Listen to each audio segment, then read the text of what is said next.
Quelques éléments de correction concernant l'exercice 10. Donc l'exercice 10 est une autre équation différentielle, en sens qu'elle fait intervenir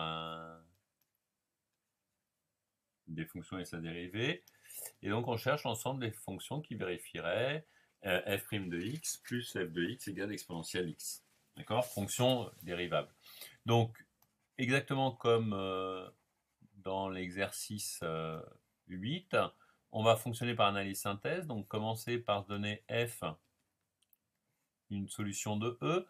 Donc f est dérivable, pour pouvoir écrire ça, sur R. Et donc on va remarquer que f', ça devient l'application qui à x associe exponentielle x moins f de moins x. Par composition, cette application-là reste D1. Exponentielle reste D1, donc f' est D1. Ce qui nous assure que f est de classe D2, donc en particulier C1. Et puis, comme tout à l'heure, une fois que j'ai ce 2 qui est ici, je peux noter que moins f est donc de classe D2, exponentielle évidemment D2, donc j'ai un 2 ici qui me donne un 3. D'accord? Puis, puisque j'ai un 3 ici, je peux mettre un 3 maintenant là, ce qui me donne un 3 là, et f D4. D'accord? En fait, je peux montrer ainsi que f, une solution sur R, sera de classe C infini sur R. Alors, sur R, ou du moins sur tout intervalle, centré en 0 pour que les écritures aient un sens. Bien, donc notamment, je pourrais dériver autant que je veux cette équation, ce que l'on va faire. Et donc, je dérive cette équation pour tout x. Donc, pour tout x dans R, j'obtiens f seconde de x moins, attention au théorème de dérivation des fonctions composées, f' de moins x égale exponentielle x. Et puis, je vais réécrire cette équation, mais en moins x, puisque c'est valable pour tout x, au moins sur l'intervalle centré en 0.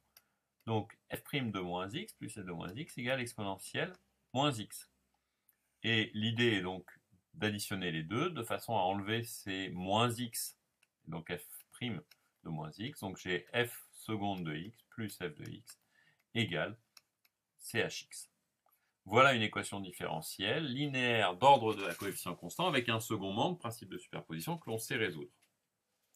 Alors on va en faire plusieurs exemples jeudi. Je pense que ça ne pose pas de problème. On reconnaît en fait ici une équation harmonique, donc qui va nous donner comme solution allure des solutions pour f, le fait qu'il existe un lambda et un mu qui vont être des réels, tels que f de x va s'écrire alpha cosinus x plus bêta sinus x. Ça, c'est la partie appartenir à f0. Et puis, plus une solution particulière. Alors, pour obtenir la solution particulière, deux possibilités. Soit vous décomposez en exponentielle x et exponentielle moins x le ch. Vous appliquez un principe de superposition en cherchant des racines sous ces formes-là, etc. Soit vous remarquez ici que... il y a un 2ch puisque c'était exponentielle x plus exponentielle moins x. Donc, soit vous remarquez qu'en fait, en prenant ch directement, donc la solution évidente, la dérivée seconde de ch, c'est ch, puisque c'est ch, sh, ch. Et donc, on obtient bien que chx est une solution. Je vous invite à regarder par superposition en cherchant les deux solutions d'exponentielle x et exponentielle moins x. Bref, en apprenant le cours. Et de vérifier que vous avez bien la même chose. Bon, même principe à nouveau que l'exercice 10. Écrivant ça, j'ai pas toutes mes solutions. Je sais que simplement mes solutions sont incluses là-dedans. Ne pas obliger que j'ai dérivé en plus, donc probablement ajouter des solutions supplémentaires.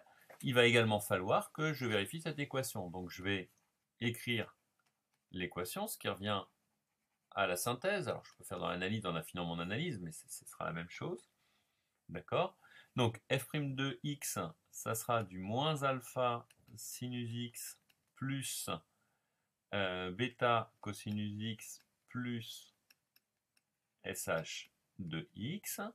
Et puis f de moins x, ça sera donc du alpha cosinus x moins bêta sinus x plus ch de moins x, c'est-à-dire chx.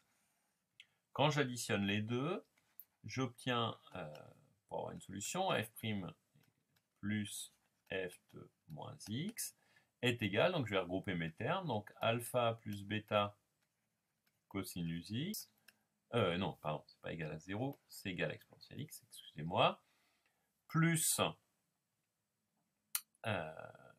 moins alpha moins bêta sinus x, plus ch plus sh, et ch plus sh, c'est justement exponentielle x. D'accord? Donc je veux que pour tout x, là je peux éliminer mes exponentielles, donc pour tout x, cette grandeur-là doit être nulle. Donc si c'est vrai pour tout x, je vais l'évaluer pour des x bien choisis. Donc en x égale 0, ça me donne que alpha plus bêta égale 0. Et en x égale pi, mais en fait on l'avait déjà, ça me donnerait aussi que moins alpha moins bêta égale 0. Alors je m'aperçois que les deux me donnent la même condition, c'est-à-dire finalement bêta égale moins alpha. Ce qui me donne comme ensemble des solutions, je vous laisse le rédiger proprement, des alpha x moins, pardon, il n'y a pas de bêta, donc moins sinus x, vous pouvez les remplacer avec des formules d'addition trigonométrique, plus chx. Voilà l'ensemble des solutions de l'équation E.